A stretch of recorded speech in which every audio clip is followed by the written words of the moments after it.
store a page of text. As we've seen, two-dimensional arrays are not a good way to do it because each row, that is each line, would have to be the same length.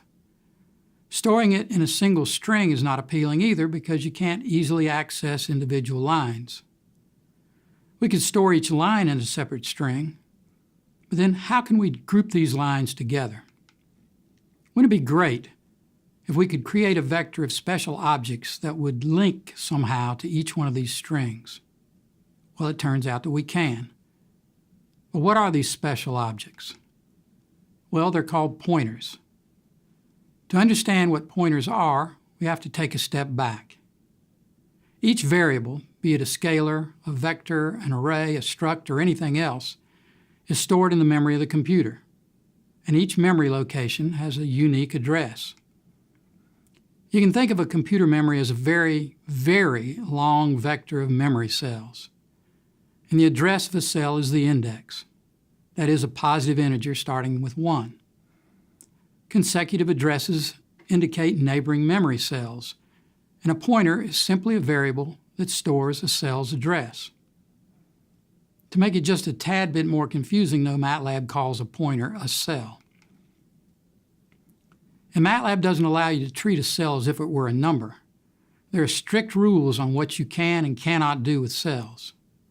But those rules are for your own good because it would be very easy to shoot yourself in the foot with pointers repeatedly and painfully if you could, say, do arithmetic on them or whatever you wanted to do with them. Nevertheless, the cell is a very powerful and very useful data type because cell arrays, like structs, let you group heterogeneous data together, which is what we wanted to do with strings from a page of text. But unlike structs, cell arrays can be indexed with numbers, and partly because of that, while they're a bit trickier, they're used more frequently than structs. Since cells is a new concept, it shouldn't be surprising that there are new syntax rules. To access the object that a cell points to, you need to use braces, also called curly braces or curly brackets. To actually use cells, let's solve our original problem by using them to create a variable that stores multiple lines of text. Okay, I've got a script over here named cells of text. It'll give us what we want. This script is divided into two sections. This is the first section. It says the ultimate legend of Big John. And let's see what it does. First line sets the first element of page to the string. You can find him on the field almost any day. These braces here tell you that this is going to be a cell. So this value will now be pointed at by the first element of page. Second one set to the string, tall, dark hair and eyes of steel gray. The third one, they say, pulled a frisbee about half a mile.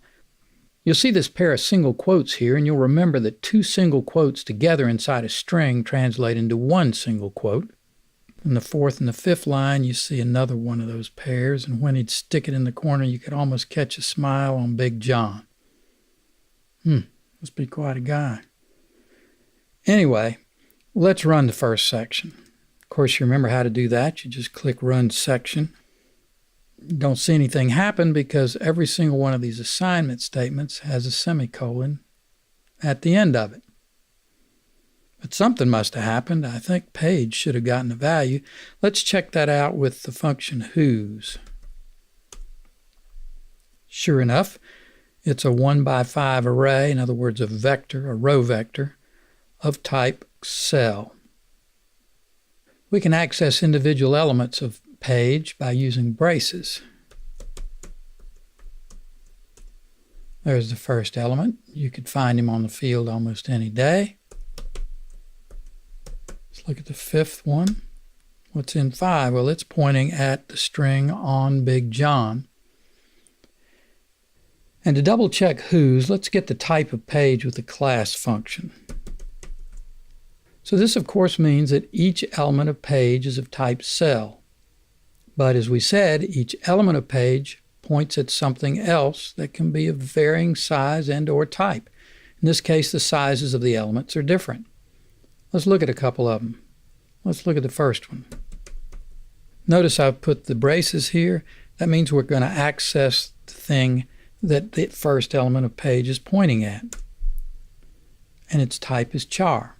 Of course, we knew that. It's a string. Let's look at the size of it. Well, it's a 47 element row vector. Fourth element also points to a char, and the size of that char is 1 by 65. It's a 65 element row vector. So we managed to put lines of text of different lengths into one homogeneous array of cells, which is what we set out to do. The second section up here, this one, shows you how you might use this cell array to print out the lines using fprintf. It goes to a new line here. Then it loops through the 5 indices of page here and prints each element here using the %s format and putting a new line after each one. And then it ends with an extra new line. Let's run it. I click anywhere in it, turns it yellow, and I come up here and I click Run Section.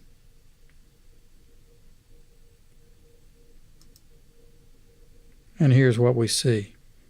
You could find him on the field almost any day, tall, dark hair, eyes all the way down to Big John, with the space above and below.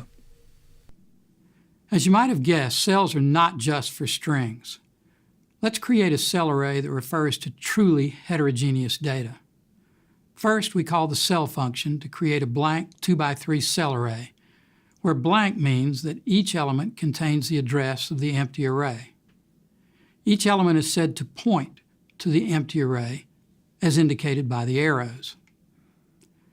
In this next assignment statement, the use of braces instead of parentheses for indexing the array element indicates that the address of the object on the right is assigned to that element instead of the object itself.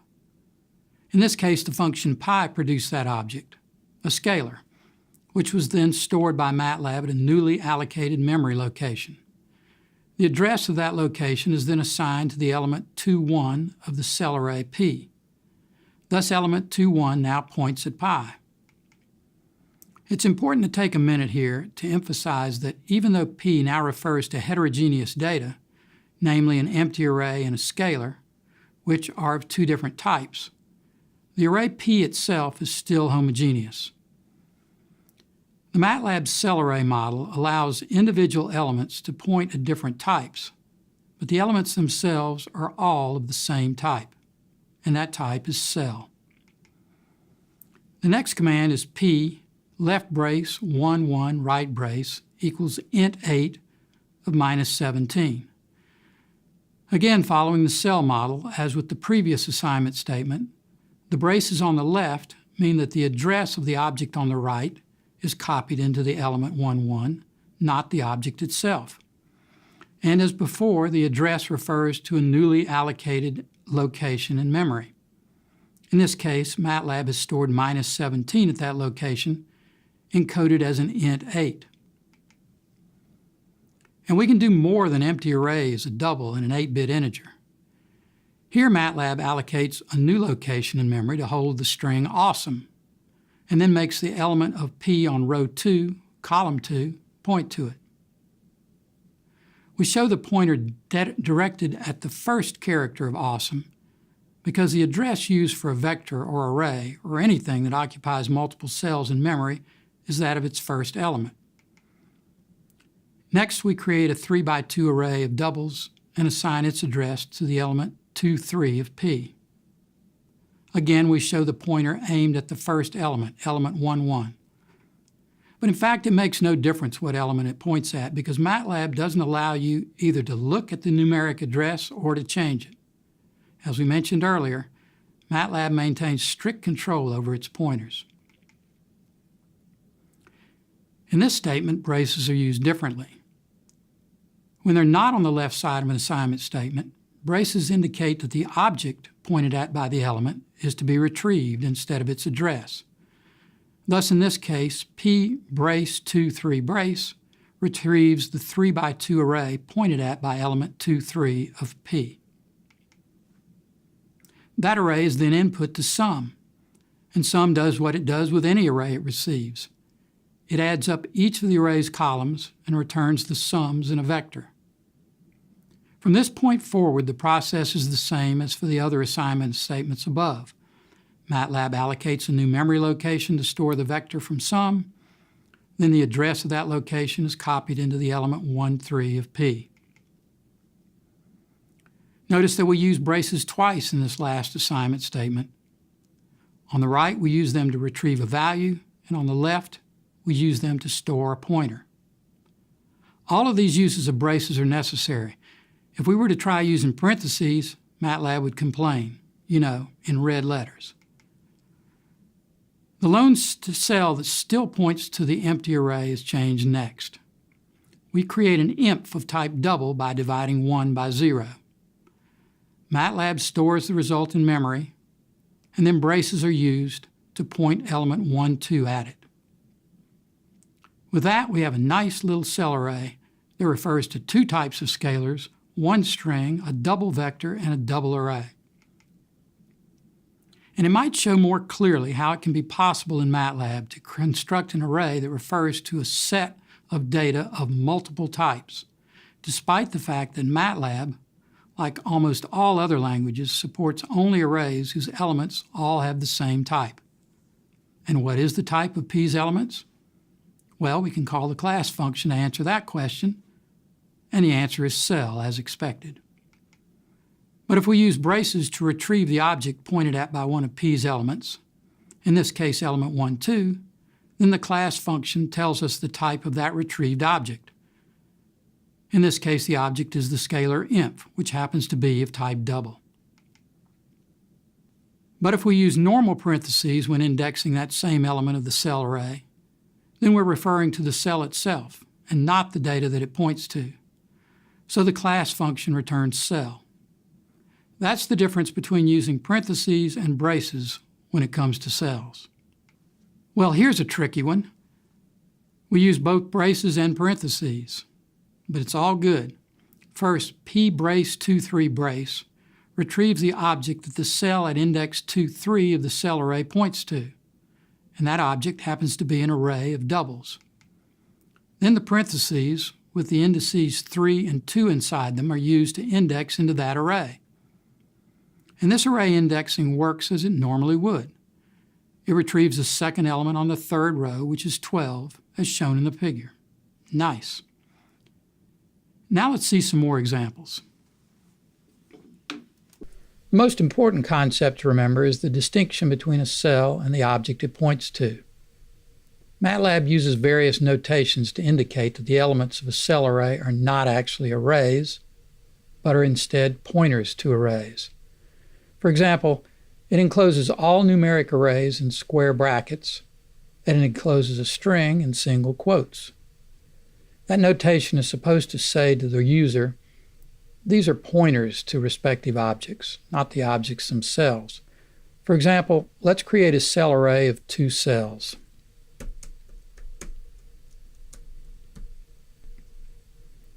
The first element of C points to a scalar, 3.1416, which is just a 1 by 1 array.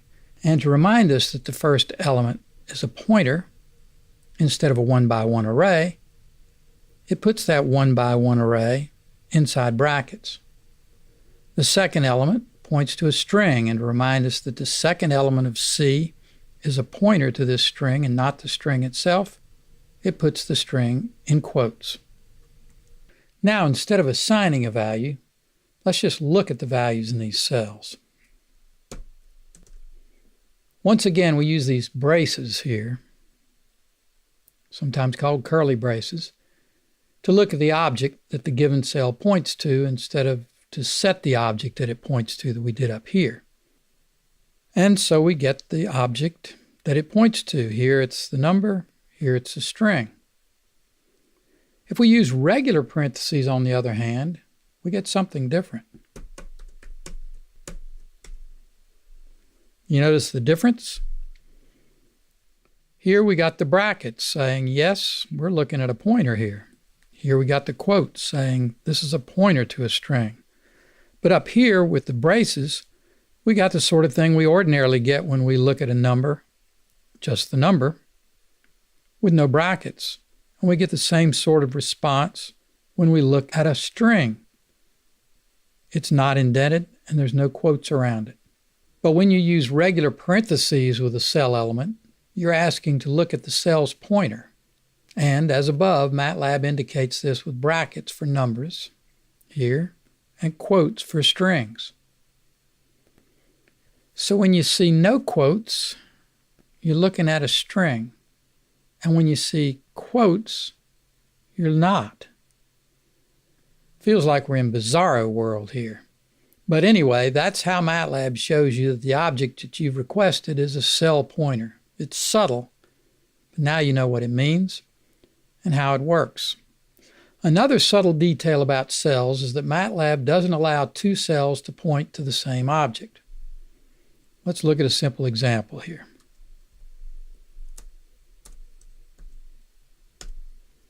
It consists of two elements, each pointing to a 1 by 2 array of type double. C1 itself, of course, is a cell. Now consider the following statement. It looks like a simple assignment operation, so we might assume that the pointers in C2 are now the same as the pointers in C1.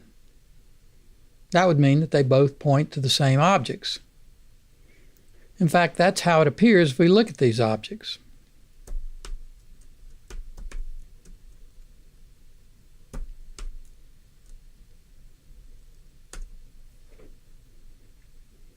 Well, what happens if we change one of these objects?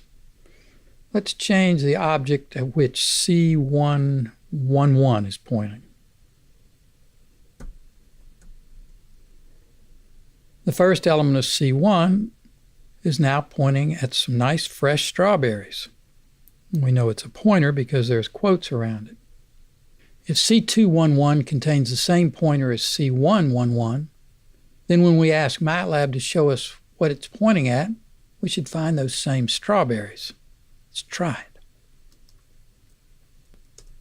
Instead, we find the object pointed at by C211 is the same as it was before. The strawberries are missing, and I know they were there before. I can prove it beyond a shadow of a doubt with geometric logic. But wait, let me check C1 again. Now the strawberries are there. So am I losing my mind? Well, I may be, but there's a logical explanation for what's behind these strawberries. The culprit here is MATLAB's cell pointer model. That model doesn't allow C2 to point to the same objects as C1. In fact, no two cell pointers can point at the same object. Instead, in MATLAB's version of cell pointer assignments, what happens when MATLAB carries out the assignment C2 equals C1 up here is that it first copies all the objects pointed at by C1, then makes C2 point to the copies. So we put the strawberries in the original, but the copy pointed at by C2 was left as it was. And because no two cell pointers can point at the same object, it's impossible to change an object pointed at by one cell by manipulating it via another cell. This is a strict limitation that you need to keep in mind when working with cells. For example, if you pass a cell as an argument to a function, any changes the function makes to the objects that the cell points at will not change the objects that the original cell points to. MATLAB will simply copy the cell into the input argument, and that input argument will point to copies of the objects that the original cell points to. The function can only change the new objects. Unless the objects, or the cell pointing to them, is returned from the function as an output argument, these changes will be lost. And the original cell that was passed in as an input object, it won't be changed with or without an output argument until something's assigned to it, nor will the objects it points to. This ironclad rule against two cell pointers pointing at the same object is not enforced by most languages, including C, C++, and Java, and as a result, their pointers are far more flexible than MATLAB's cell pointers. There are multiple pros and cons and advantages and pitfalls associated with both types of pointers, and hours of vigorous debate have been expended on them by people who care about such things. But if you hear someone say that MATLAB is a weak language because of this rule, don't believe them. It just means they don't know that MATLAB supports two types of pointers, and its second type works like the pointers of C, C++, and Java, with all the rights and privileges and pitfalls thereunto appertaining. They're part of the less well-known object-oriented structures in MATLAB. They're rarely used because they're rarely needed for numerical applications. But they're there.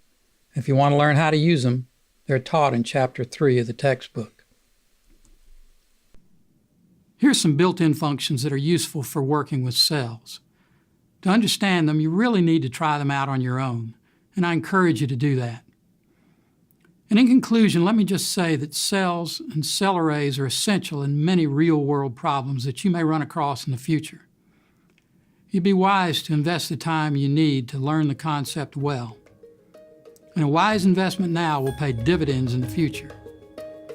And with that programming and financial advice, we'll conclude Lesson 7.